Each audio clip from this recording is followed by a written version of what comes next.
ئەو چیایەکەوا لە پشتمەوە دیارە چیای قەلەڕەشە.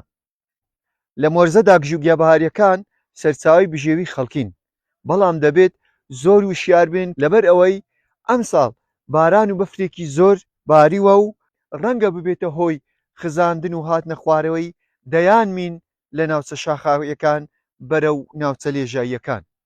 بۆ نمونە ئەو چیایەکەوا لە پشتمەوە دیارە چیای قەلەڕەشە کە بە یەکێک لە گەورەترین و مەترسیدارترین کێڵگە مینەکانی دەڤەری برادۆز دەناسرێت، لەبەر ئەوەی مینەکان بەشێکیان هاتوونەتە دەرەوە لەگەڵ باران و بەفر هاتینە خوارەوە. ئەو ناوچەیەش گژوگیایەکی بەهاری زۆری لێدێت. خەڵکێکی زۆر سەردانی بناری ئەو چیایە دەکەن بە مەبەستی کردنی گژوگیای بەهاری.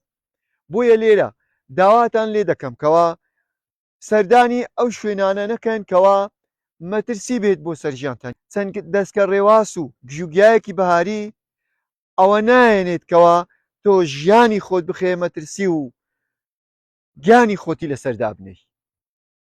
کاتێک کەوا تۆ مین و تەقەمەنی یاخود پاشماوە جەنگەکانت بینی، تکایە لێی نزیک مەبەوە، هەروەها دەستکاریشی مەکە، پەیوەندی بە ژمارەی خۆڕایی 182 دەستگای مینەوە بکە، دواتر دەوروبەرێت ئاگادار بکەوە.